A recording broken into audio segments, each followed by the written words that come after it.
Hey everyone, I'm Kate Kennedy and I'm here with day 41 of 100 Days of Kane, PA.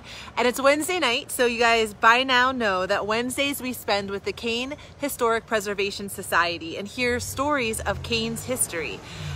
They are so good. I've learned so much. I hope you have too. And tonight's story is just fascinating. I think it's one that many of you may not know, but it's definitely one of my favorite ones of all of the stories that I've heard about Kane's past so far. So Wendy Oakes is here to tell us the story of Scipio Young. So I'm going to go ahead, flip you around. We're going to walk over. Hello, Wendy. Hello. How are you? I'm fine. How are you tonight? Good. Thank you so much for being here. I'm so excited for tonight's story. Well, welcome to the courtyard in the depot. This is beautiful. What a great evening to be outside here. Can people just come down here and sit? Sure. That's I've had awesome. people come down here and sit out here and eat lunch. Yeah, this is nice. Grassy, beautiful, peaceful. All right, so tonight we're talking about Scipio Young. Where will you begin with the story? I will begin in the Civil War period. Scipio Young was an ex-slave, and he ran away from his owners and joined the Union Army. Where was he born? In Essex, Virginia. He was born in Essex, Virginia. He was owned by a plantation owner down there, and he ran away, joined the Union Army. Eventually, he became what they called a body servant to General Thomas Kane.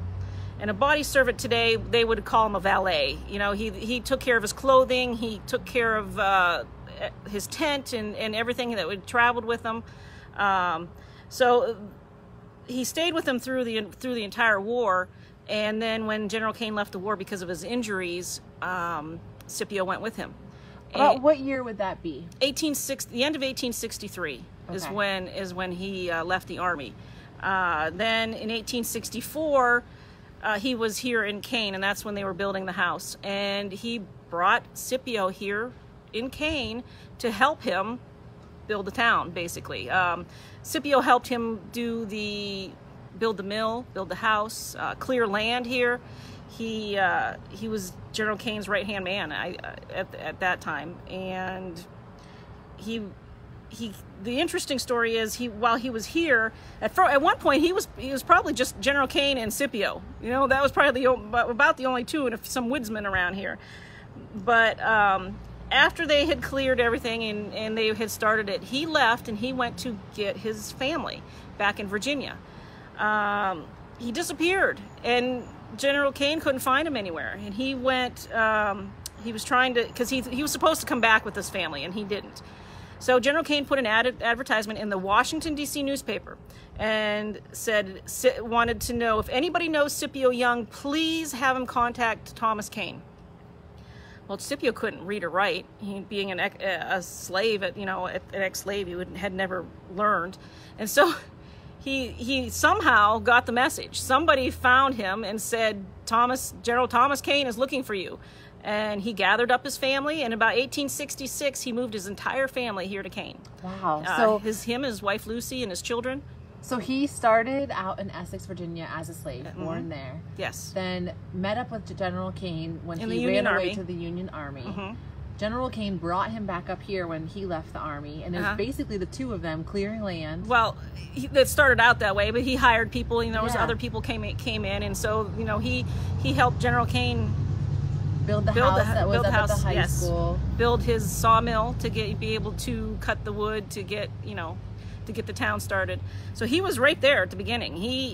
I would say he was part of the founding of this town. Wow. And then he goes back to Virginia to find his family, never comes back, and so General Kane wants him here, wants to make sure he's okay at least, and so puts this ad in the paper.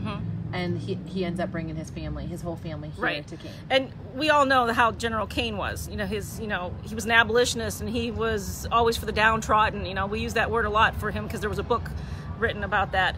But that's the way he was. I think that legacy is stayed in Kane of all these years. So he brought his family back. They all came here to Kane, and then after they were back here, he had a baby after they came back. And that baby is the first black freed baby born here in Kane.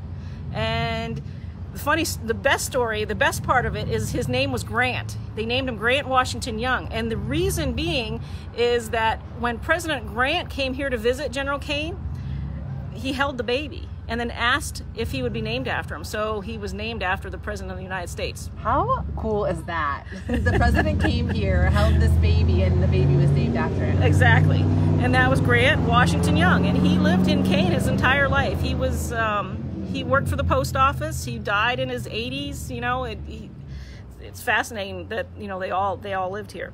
So after that, after they moved back here for a while, General Kane lent him money, and he started a business, and he started a barbershop. And of course he paid General Kane back, and the more successful he became, he actually built one of the buildings in Kane, had his own building. It became a barbershop and a billiard hall, and we have advertisements that show Scipio Young, proprietor, billiard hall, barbershop. So I want to show you the picture. Well, first, since I've forgotten about the pictures here, this is a picture of his family. Do you know who's who in the picture? Scipio's right there, and that's his wife Lucy. I believe that one is Grant, right there. We got Maggie, and that's Ella, and some of the boys, I'm not sure which one. There's one Thomas and one Henry, and I don't know which is which on that. Okay. That's cool. And one of the reasons we found out about this is one of the descendants of Scipio Young contacted me. His name's Bronson McCurdy, and he lives in Detroit, Michigan. And he sent us this photograph, and this is the same photograph, only colorized. And he wanted to know if we knew anything about Scipio Young. And I said, yeah, I know a little. But he filled me in on some, and then I did more research, and the whole story just became so fascinating. Yeah, it really is a fascinating story, and those are beautiful pictures. And so here is the building that he built. This is, you can see at the top, it says S. Young, 1887, and this was his billiard hall. And eventually, once he got older, he stopped he rented the building out to different businesses. Because you can see this one says music store. And at one point there were the YMCA was there. So after he was in his, because he lived for a long time, so he rented out the building. So this building, unbeknownst to us, we've seen this picture a lot. We have this picture, and we knew about this picture, and it was Scipio Young's building, but we didn't know is that this building is still standing today, because the triangle was taken off, so you couldn't see the triangle anymore. So we took this picture and wandered up through the streets of Kane, looking for the building to see if it actually was there. This is Scipio Young's building. It's part of Northwest, actually where the ATM machine is, and where Artworks at the Summit is, and then of course the Chamber of Commerce office. And you can see there too. I mean, I guess you can't really see it on here because it took the triangle down, but it still says S. Young underneath the paint. You can, if you look really closely, you can see it. You can see it. Yes, you can. Yeah, that's so amazing. So that was Scipio Young's That's his building. So he borrowed money from General Kane, started his own business, and it was successful. Yes. And he built this building. Did he have a home here? He had a home here. He built a home here. He built a home. It was 121 Grieve Street. It's no longer there. It was torn down in the 60s, but it would have sat across from where Central Towers is on Grieve Street. And that's the house. Oh, wow. That is the house that he built. That's a really big house. It's a very large house. His whole family lived there with him. Oh, wow. His sons and his daughters. Yeah, that's a beautiful home. We have a little blurb from a newspaper that says that it just notes that Scipio Young is building a building, and it's going to be a grand house or something, something to that order. Yes, it looks like that was fulfilled. It was. Well, and then his children, Maggie. This is Maggie Young. She was a nursemaid for the Kane family. She was well loved. She worked for them until she retired at an old age. They thought of her as part of their family. You can see we've had this part. This photograph was probably taken by, it could have, well, we don't know for sure, but we think it might have been taken by Elizabeth. Oh, that would make sense. Yeah, this was one of the glass negatives, and we had this forever, and we didn't know who she was. And it's this lady. We figured she was a nursemaid of some sort, but then we finally found out this is Maggie. This is Maggie Young. This is Scipio's daughter. Wow. So she lived. She never married. She didn't have children, but she lived here in Kane, and she died here in Kane. And here's a picture. I wish I had pictures of the other children. I have the ones in the family, but not. This is Grant. So Grant was the youngest that was born here in Kane. He was the one born here in Kane, the first black baby, free black baby, and he was named after the president. Yeah. So this is him when he was older. And did you say he worked at the post office? He worked at the post office. He worked for the post office. What year did he die?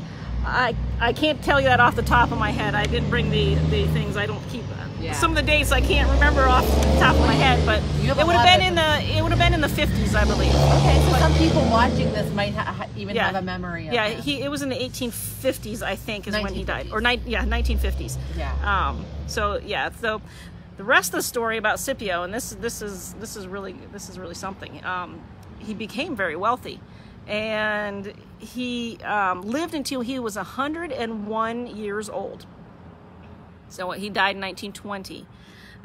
The rest of the family stayed here, but I found, when I was doing research, I found newspaper articles of his death notice in different newspapers across the country. I found one from Des Moines, Iowa. I found one in California. I found one in Illinois. And I kept thinking, why in the world is a death notice from a man who lived here in Kane in newspapers across the country? Here I finally figured out it was because he was wealthy. He was an ex-slave. He was a black man.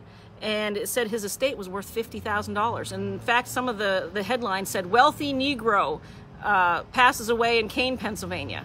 And it's like such a shock, like an anomaly. Right. And back then, that was not. This is in 1920, and this is not something that they see very often. So, in today's terms, his estate would have been a millionaire. $50,000 at that time. Today's it would have been over $1 million. So it was just a fascinating story to find this ex-slave that became part of this town and helped build this town, and his children were here and helped build the town. His son Henry started the African Methodist Episcopal Church that was located around the corner of Welsh Street and Kinzu Avenue. Okay. Don't know how long it lasted. I think it only was here for a few years. I can't find when it started and when it ended, but it seems from what I've seen, it's only like maybe 5 years that it was here. But still, and his son Thomas moved to Smethport, and he became a restaurant owner and but he played baseball in Smethport, and it was a very good athlete. So all his family did well. His one daughter Ella, she got married and she lived here her entire life. They're all buried up at Forest Lawn Cemetery. They all stayed here in Kane.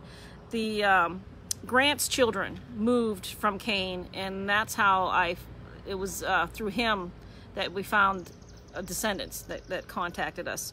But the whole story is just fascinating, and we never knew it. We never knew that this family lived here and had so much impact on the town of Kane.